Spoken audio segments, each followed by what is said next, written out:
So if you know me, obviously you know that I love dancing, I teach dance, I breathe dance, I love everything about dance.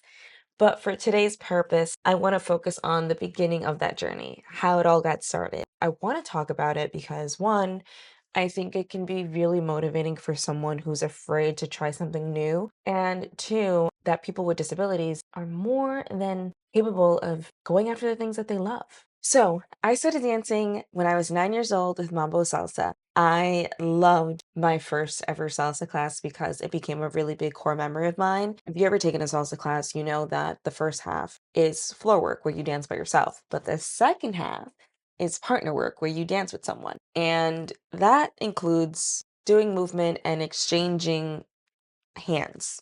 And I can't really break down the reason as to why this is such a big core memory for me because obviously I've been in other situations before this where I had to hold someone's hand, you know? But for some reason, this was a big moment for me. Maybe because he was a stranger, maybe because I was already outside of my element. Maybe there was just so many things going on where I was just super uncomfortable because I was trying something new. But his reaction was so amazing to me because all he did was hold out both of his hands. I just put my hand in his hand and I put my paw in his hand. And he was just like, all right, well, let's figure it out.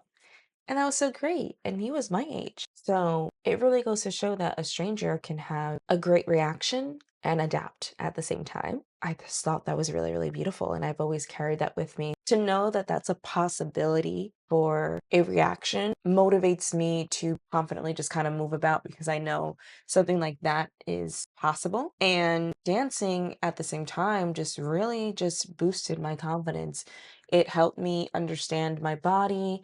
It helped me understand my own movement. It really motivated me to embrace being different and embrace the fact that movement is movement no matter how you change it up. The last thing I do want to say that if you are someone who is afraid to try something new because you don't know how you're going to look, you don't know how you're going to feel, do it anyways because fear should never be the reason as to why you shouldn't do something. And at the same time, it's okay. It's okay to feel crazy. It's okay to mess up. It's okay to feel like you don't know what you're doing because it's the beginning of it, right? You're always going to feel like that when you first start something new, but the more you put into it, the more you grow. And it's important to remind ourselves that it's not about the end goal, it's about the journey.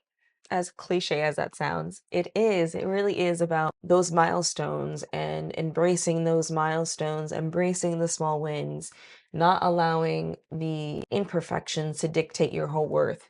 Because again, you are human and it's okay.